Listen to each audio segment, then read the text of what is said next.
Welcome to another product review by the Old Buzzard, sponsored by nobody. I just enjoy putting these things together to let people see what's out there.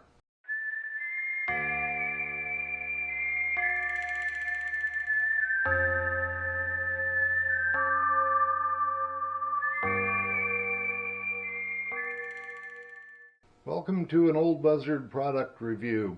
Today I'm going to have a look at a backup or rear surveillance system for my new toy hauler.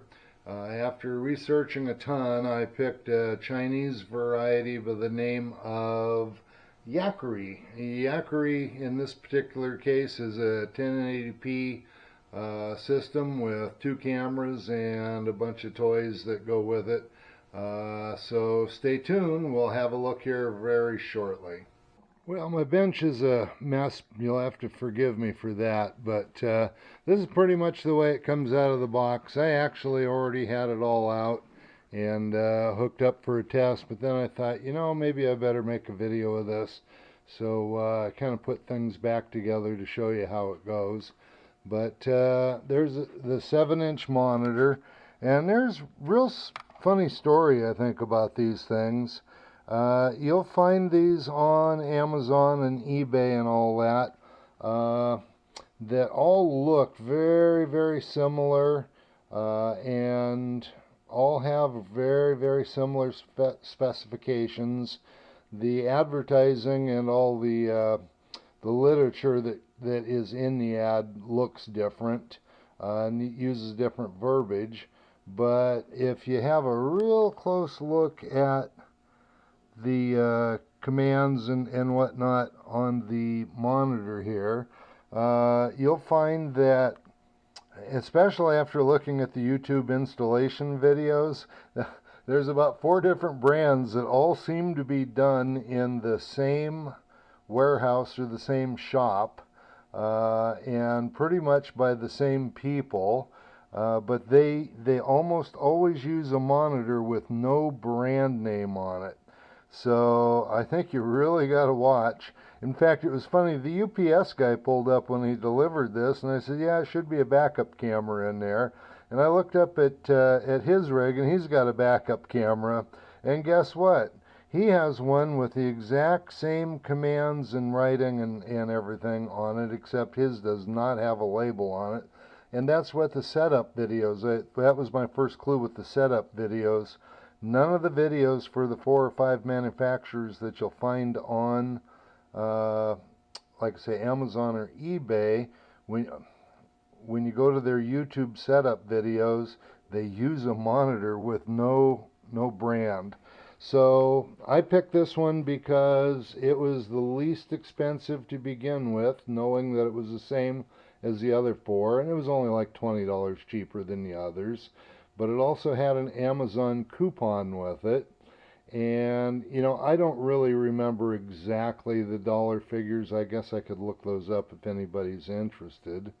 But I left it in the cart. Actually, I had picked a different brand, to come to think of it. I picked a different brand, left it in the cart overnight. All of a sudden, I got a notice of a flash sale. And it was for this camera, not the other Chinese camera that I had picked. And with that flash sale, it was about $30 off, plus it had a coupon. So originally it was about $230, and I ended up getting it for $180 or $190, something like that. But 7-inch monitor, it's obviously a plastic monitor, but what isn't today? Comes with antennas, of course, and a couple of different mounting methods. You can either mount it on that, or they have this thing that I think the fan shape is so that you can bend them to fit the contours of your vehicles. I actually don't like any of those methods, so what I've done, I ordered a suction cup mount for the truck, so I can put this on a suction cup. In any case, the 2 cameras, they're IP67, 869, something like that. Supposedly completely waterproof. and it's very heavy aluminum housings, all steel bracketry, and the power source for the monitor itself, you can either hardwire it in with one of these cables, or you can use the cigarette lighter plug that has an off-on button on it. So I plan on just using the cigarette lighter plug because I don't want it in the truck when I'm not towing the trailer.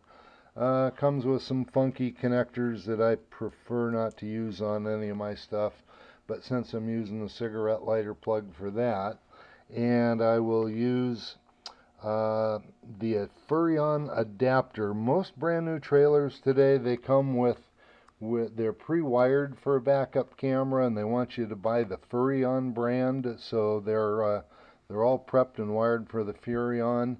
As soon as you turn your running lights on, that's where they tap the electricity from. But to save me from buying a $800 Furrion camera, you can also get these adapter plates that adapt the Furrion camera mount to this camera over here. So it'll mount in the same place with the same little shark fin thing over the top of the camera that the Furrion does. It also comes with a little adapter cable to get from the Furrion adapter, Furrion power, to the power that these cameras use. So it looks pretty promising so far. Let's hook it up real quick and give her a test. Okay, so they give you this little adapter right here that it'll convert this little pin plug into the hard wires that you use for the cameras and whatnot. You only use this for testing the camera, and they insist or really want you to bench test a camera before you go through the install. So basically that will plug into the cigarette lighter plug, and you plug that in there. Then the ends of the cables will plug one into the monitor, and we'll plug both cameras in. So all three things are plugged in right now. I think the camera's working good enough to display everything. Let's tighten that up a bit before I lose stuff. And okay, we'll double check our polarities. It is marked. I better put my glasses on. And always really be careful of polarity. Is that white wire coming out? Oh, I got one of the minus wires coming out. I need to address that. But they're marked plus and minus, red being plus, minus being white. I need to fix that one wire that's pulling out. Okay, I have my my wiring all corrected now. So I have a lawn tractor battery on the bench there. The outside of the cigarette lighter plug is minus. We'll clip onto that, and we'll make sure we clip onto minus over here. Minus, minus, we're good. I'm always nervous about this because I don't believe they're reverse polarity protected. So we'll get that wire up there, and I don't want to bump that once we get going here. And we'll hook on to the positive terminal of the battery. Okay, so now we've got power applied. We should just be able to push this red button right here, and we see a red LED come on, so we know we're good. We'll tap this little button, and they are a capacitive discharge. It's not a physical button to push, it's a capacitive thing. So here it comes. It's coming on now, and it shows signal strength. Let's see, no signal, huh? What's going on here? Oh, it just took a second to boot up. There we go. So I wonder how good of a picture we're getting of that. So maybe I'll get up a little closer on it. But my cameras, let's see, which one? That's that one. And this one over here. There we go. Okay, so I don't really have a full understanding of its operation yet, so I'll fumble around with some of the switches. But my idea for two cameras, you know, normally one's really all you'd have to have for a backup camera or a rear view camera. But for me, I've always worried about tying my machine down inside the toy hauler. So I'm going to put one camera inside to keep an eye on the Maverick, and then the other camera obviously for its intended purpose. But I assume you can see that that's a fairly decent picture right now, and it doesn't seem to have much delay at all. So zoom, you know, maybe a quarter of a second delay or something like that. But so we've got power, plus, minus, channel, menu, and OK. So if I remember right, the channels take you to different cameras. That's camera 3, which I don't have.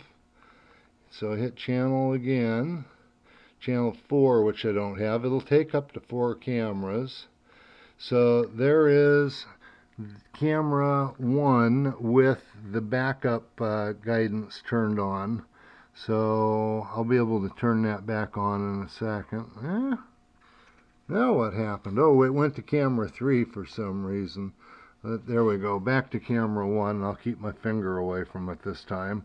But it has the backup grids and everything. Evidently the adjustment you're supposed to do is point the camera down until the red is like 1 foot or 5 foot or whatever you want to make it, so that you know when you enter the red bar, you're like 1 foot away from the object or 5 foot away from the object, whatever you want to calibrate it to. So I'll see how that works out. But anyway, then there's ways to display both cameras at the same time. And again, I don't know how. That's volume, although I don't understand volume. There is no sound on these cameras. And that's one thing you do get on the $500, $600, $700 systems, is sound. And that would really be nice to be able to hear somebody behind you talk to you. But don't have that on this.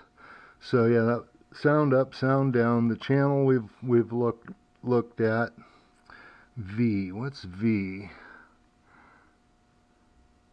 Beats me. I'll have to read the book. It says free 3.8 gigs.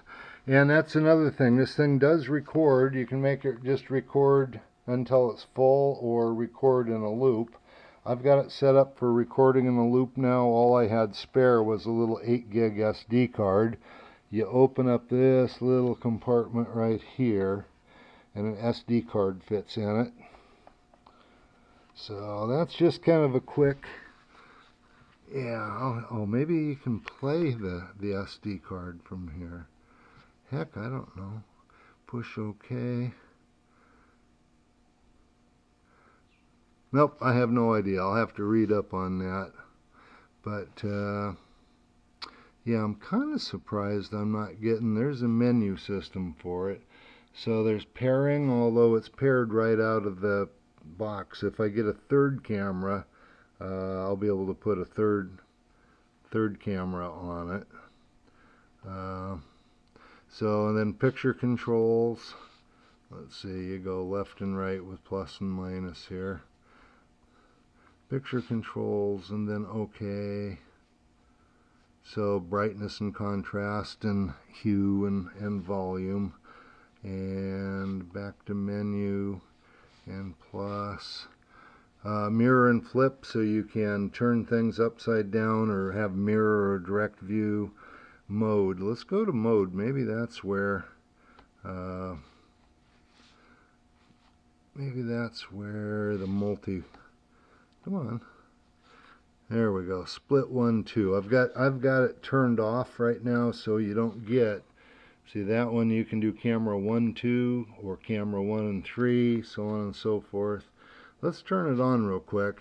Hope this isn't getting too long and too boring, but you must be here because you're interested. So, whoops. come on, back to mode. There, mode, okay, and we'll go plus, plus, plus, whoops, minus. So cameras 1 and 2 will be displayed side by side now. Menu to get out of it. That's camera 3, camera 4. There, cameras 1 and 2. So that's what they look like if you use the split display. And I think I'll leave it like that because I believe, yeah, so you can go back. Camera 1 is all by itself for backing up. You just touch channel again. You get camera 2, you touch channel again. It's camera 3 that doesn't exist. Camera 4 doesn't exist. Split mode.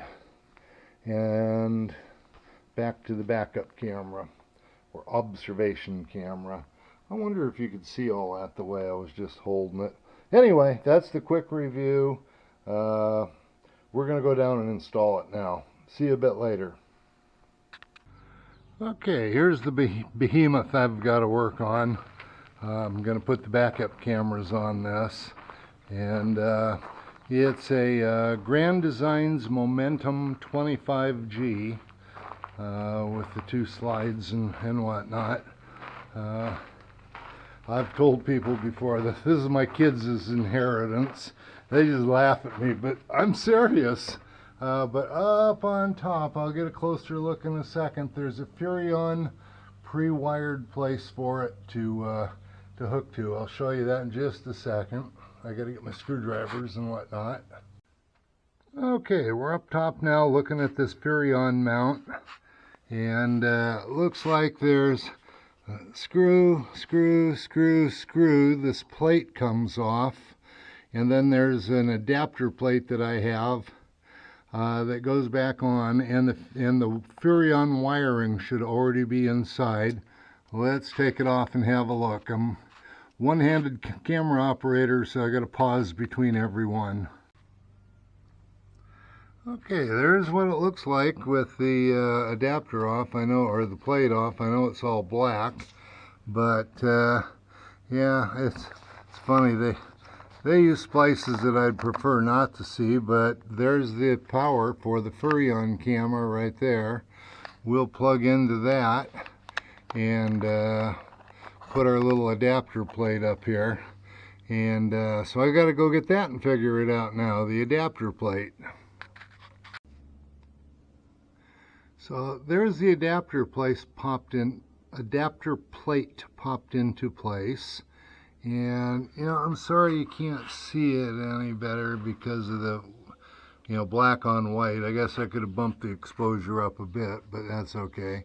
Anyway, well, this is where the antenna normally comes out of the Furrion camera. There's a little tab there that kind of seals that up, but I know I'll have to silicone that closed.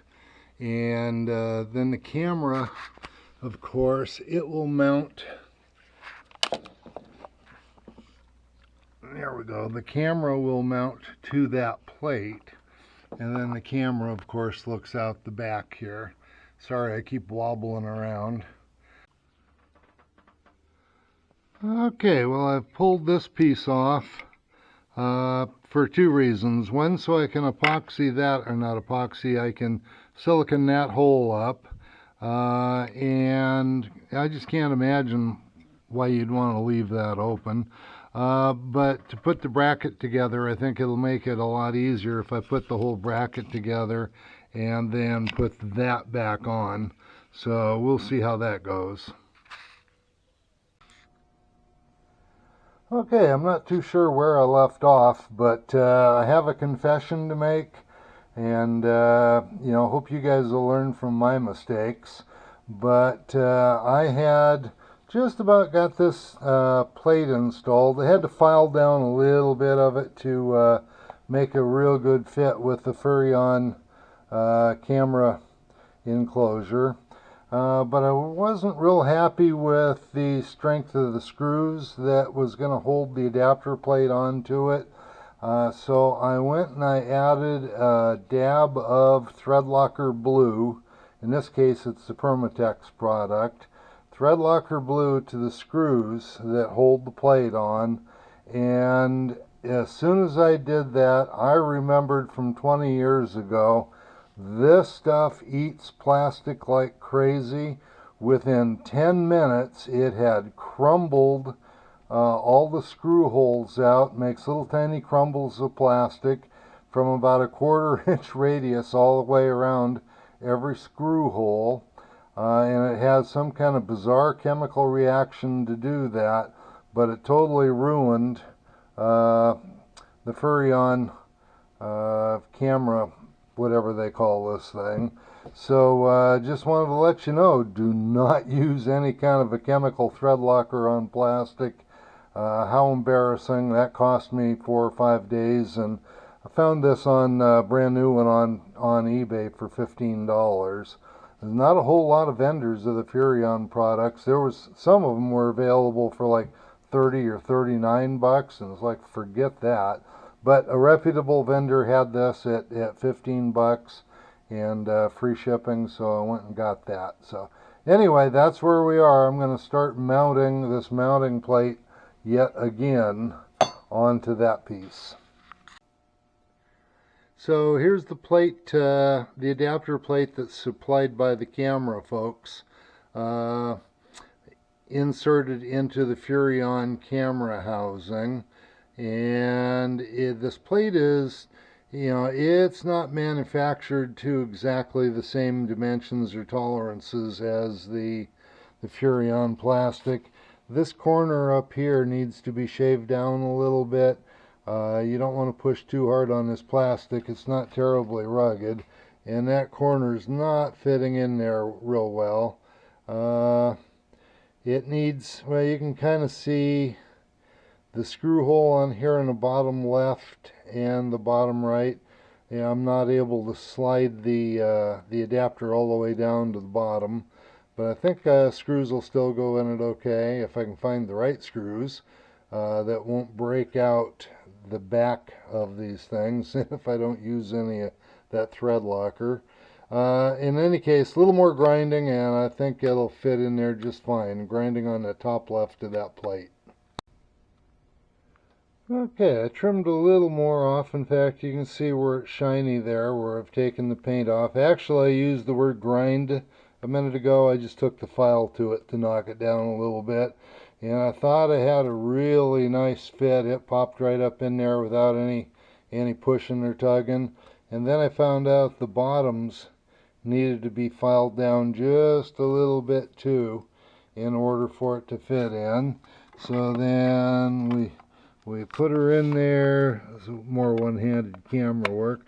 Popped it in and it's like, it sits right in there. Isn't that nice? Except when I look down in these top screw holes, they're not sitting on the pegs. This thing needs to go in another 1/8 of an inch before it actually sits on anything. So that's not right. And looking at it, it is, let's see if I can get it out. Okay, you see this little slot? How can we get that? That little slot right there, kind of where my finger is, I hope you can see that. That little slot is where, oh come on, one-handed is hard. That little slot is where that plastic goes. So I either need to take a bit of that plastic off or file this slot down a little bit deeper. I think I'll have another look before I make up my mind, but yeah, this is not a perfectly engineered piece. And I think they ship these things to you. Well, I got it for free. I have no association with this company. Heck, I don't even remember what brand it is right now. I don't have any association with them, but when you buy the camera, there was a deal to get the Furrion adapter and adapter for the power cable for the camera for free. So it's a free piece. I can't bitch too much. So I decided I'd just open that slot up on the metal piece a little bit with a hacksaw. So we'll see what happens. Okay, the plate's finally on. A couple more warnings here. The bottom screws that they give you are too long, and they will poke right through the end of the plastic there. That's interesting. I had to trim the screws down in order to keep them from breaking that plastic out. One of them actually started discoloring the plastic. You can kind of see it right there. But in any case, the top screws, the full length would take. I'm happy about that. You know, the camera's going to hang off of it kind of in that orientation. But yeah, I'm not too sure how strong all this is going to be. If a guy doesn't like to tinker, you might just want to skip using the adapter and just mount the camera direct. But I want to do it this way, so I'm going to keep going. So here it is all put together. There's more set screws that I can put in the side. Those set screws are only held by a couple of threads, so I'm a little iffy on those too. But then a little confession about these screws that I said were probably too long. I did find another set of screws in the kit that probably went to it. So maybe I jumped the gun on that, used the wrong screws, but I'm still kind of happy I did, because I think these were a longer and got more grip, a little stronger. I did cut down these screws down here so that they would not protrude through the back, and they've got more meat, I think, than maybe the screws they intended. But we're going to go down and put it on. Everything's got to be a struggle. So we have a canopy to deal with here. Canopy, I'm tired. I don't know if right words or not. But so I had to use a little different mounting than what I thought I was going to. But that works out. I can still see very, very close to the bottom of the trailer. That's quite a fisheye lens on it. The trailer manufacturer had stripped out every one of the screws that hold the Furrion bracket on. Not real happy about that.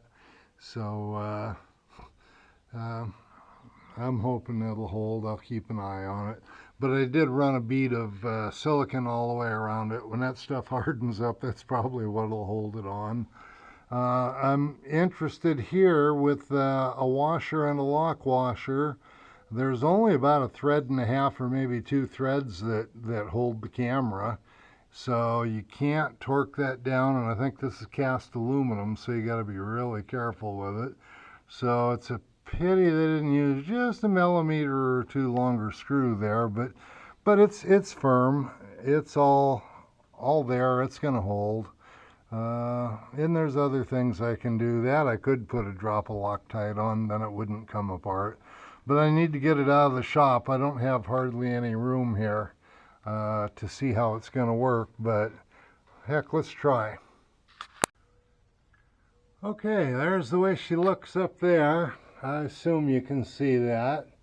I've got to confess that I already tried it once, and I'm kind of shocked to learn that the way that Grand Design wired their Furrion system up is that back camera is on anytime the master, the battery disconnect is on. So I don't like that. It's not a big draw. But it's unnecessary. Most of the time they're hooked up on the running lights. In fact, I can still change it because there is a running light right below, or right above the camera. But let's have a quick look here. So you can see we're quite a ways away from the trailer right now. Of course, this isn't a real live test because there's no engine electrical noise. We're not going down the road 100 miles an hour, but so I've got it wired up just right down here to cigarette lighter. We'll turn the key on, push the button. We'll see what happens up here. By golly, there it is. It's brighter than what it looks like in the picture. So, and it looks like I can almost see the back bumper. You know, the red marks on the backup guides, the red marks is going to mean that I'm about 2 feet away from hitting something. So, you know, as long as you get it calibrated to know what it is, that's pretty good deal. Anyway, there it is. It's working. I'll get it out on the highway and test it, hopefully before I make a movie about it. Been kind of frustrating with just one little problem after another. Nothing major, nothing I want to blame the camera manufacturer for. Yeah, we'll do a recap of that at the end of the video. Okay, see ya. Okay, we're just getting the trailer out of the excuse me, out of the shop or out of the garage right now. The camera came on all by itself. I didn't have to do anything to it. Well, I can see it stuttering a little bit already. That's not a real good sign. I may have to go, in fact, get it closer to that. It's lighter than what you can see. The screen is brighter than what you can see, but it's only getting maybe 1 frame a second, and that is not a good thing. Antenna, let's see, where's that antenna? See, the antenna won't stick straight up right there because of being on the suction cup. In fact, let's take it off the suction cup and see if it does any better. So Aspen, if you could hold both of those, kind of get a picture. In fact, you can probably see it a lot better down there, huh? Yeah. So we'll move again, get this crazy trailer backed out of here. Is it going smooth now? No. No? Okay, let's put the antenna straight up. Having one antenna vertically polarized and the other antenna horizontally polarized causes you to lose a couple of dB, I think, of... I gotta pay attention to the trailer, but that'll make you lose... Oh, come on, Dan, you can do better than this. I think so. Okay, how does it look? Show me the monitor now a little bit. Looks like I could point it up a little bit too, or I won't see traffic behind me. Yeah, I think I will be pointing it up a little higher. But I am disappointed with the frame rate right now. It'll be interesting to see what kind of customer service I get from these folks. A lot of people claim they have outstanding customer service, and some other folks have said not so good, but we're going to find out.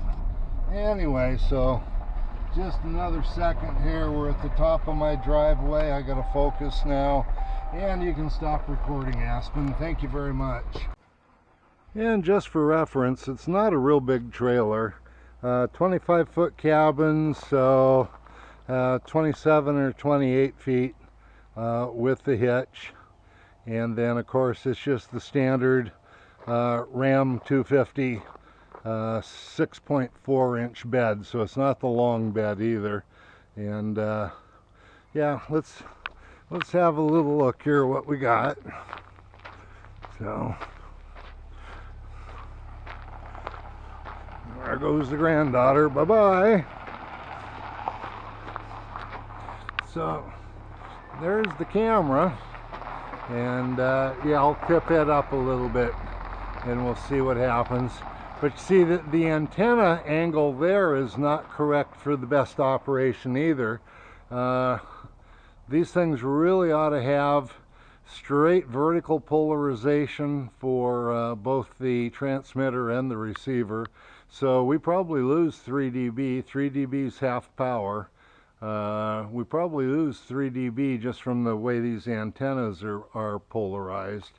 So anyway, that's my report for now. I'll be in contact with the vendor and manufacturer to see if I can get their high gain antenna. It's an antenna that plugs in to the camera itself, has coax on it, and it's got, I think, 12 foot of wire or something like that with it. So the antenna actually goes way up on top and maybe about in the middle of the trailer, and connects to the camera here. We'll give that a chance before we send her back. Okay, thanks for watching. Bye-bye. Okay, I want to show you something that's kind of novel. I've said I want a monitor inside the toy hauler. You know, while we're going down the road, that's what the second camera is for. So I haven't mounted anything yet. I'm just prototyping and testing. It'll probably end up having to go up here and then face, you know, face down a little bit so I can watch the tie downs on the machine. But just for a test, I thought I'd do this. But I want to show you something that I found. This toy hauler does not have any conventional 12-volt outlets in it at all. It has a number of USB ports. It has a number of those scattered around, but no conventional 12-volt out. USB is only 5-volt, and typically 5-volt 2-amp is all it'll do. But on Craigslist, I found these crazy little converters that take 5-volt USB and convert it up to 12 volts, and it's 12 volts right on the nose, not 12.8 or 13.8 or anything, but 12 volts right on the nose. And they're good for 0.8 of an amp, 800 milliamps.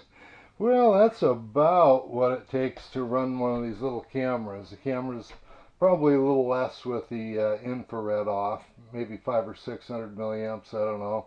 But so these little converters, 2 for $8 off of Amazon. I couldn't help myself. Went and got a couple. I may end up, you know, adding a couple of outlets in the cabinet. Anyway, that would be a lot more robust. But just for testing, I thought I'd show you this. Now, hang on. We'll go to the truck and see if it works. And the truck is quite a ways away. What I'm really doing is getting some readings, preparing for the better antenna. But there's the pickup way back there in the garage. We'll go look.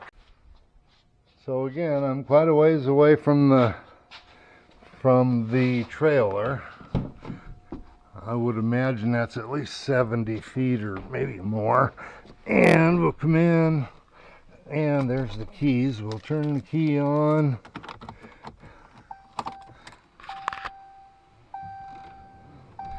And the camera comes on, and I'll be darned, there's the interior of the trailer.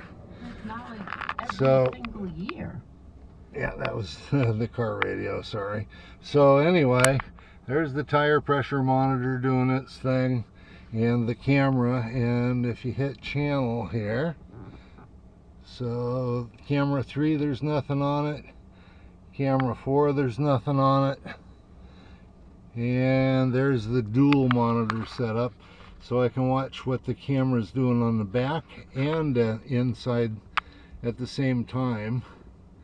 And that squeezes them down too much. I kind of don't like that, but then, so you can watch the back. That's a really nice picture. You can watch the back as you drive down the road, and then occasionally, you know, you hit a big bump or something and you want to see if the Maverick's still tied down, switch over and have a look. Thought you'd like to see that. Oh, camera signal. The signal strength is full already. I think that's 4 bars. So yeah, it's going to be interesting to see what happens when I put the other antenna on it. It was only getting 1 or 2 frames a second, maybe 2 or 3 frames a second out on the highway with all the stock antennas, and they sent me a bigger one. Anyway, that's the report for right now. See ya. So we had to test load the Maverick. This one's got the optional patio doors and whatnot, but we had to test load the Maverick. in order to adjust the camera inside for the picture that we wanted. And that's the way the Maverick Trail looks in a Momentum 25G. That's a Grand Designs Momentum 25G. So this is what the slides in. Got plenty of room to walk in front of the Maverick. And when we get to a place, if we don't want to unload it, we can just run the slide out. We have full use of the kitchen and refrigerator. And of course the bedroom is unaffected. The slide is all the way in on that too. We're getting ready to travel. We're going to go down and have the metal tire stems put in for the TPMS system. But so there's the camera that's going to watch the Maverick Trail right there. And when we get to where we're going, we'll just unplug the cable there and wrap that around and stow it. And then that goes up above. The only convenient place to tap into 12 volts was actually at the antenna amplifier. Had to pull up the plate off of it and get onto what feeds the antenna amp, and it feeds the Rockford Fosgate stereo. So anyway, that's a quick what's the Maverick Trail look like inside while you're loaded up. Next time we'll get it a little bit straighter, but yeah, it's all good. There you go. Okay, I'm not sure I got any pictures of the camera in the trailer, so if we hit the channel button, there's the back of the trailer. I've had the Maverick Trail loaded and unloaded, so this will give me a good view. There's a piece of carpet sitting down in back that looks crappy right now. I should have picked that up before I took any pictures. But if you hit channel, there's nothing on channel 3, nothing on channel 4. Oops, how did I must have hit menu instead of channel. So yeah, I keep hitting menu. Channel, there's the split view, both inside and out, and back to the rear view. Okay, so there you see them. Good morning. It's been a couple, 2 or 3 days since I shot any video, but I did put, are we going to be able to see that? It looks real good in the cab here, but it's so bright outside. I did put the external antenna on that the company sent me. It's about halfway up on the roof on the halfway forward on the roof on the trailer. We'll see if it does any good. Okay, we got the valve stems installed, but let's look at the camera just a little bit more here and see how fluid it is. Everything seems to be working just fine. That's high enough frame rates for me. So I think I'm going to call it be satisfied. Okay, we're coming back on the highway again. We'll get it up to speed and we'll see how everything's doing. Whoop, what was that? There was a thump of some sort. Anyway, so first we'll look at the camera.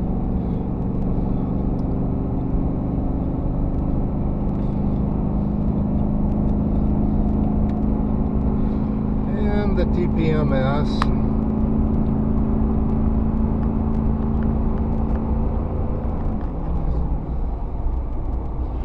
I'm gonna deem both of them good to go. So hope you guys enjoy a video. See you later. Bye bye.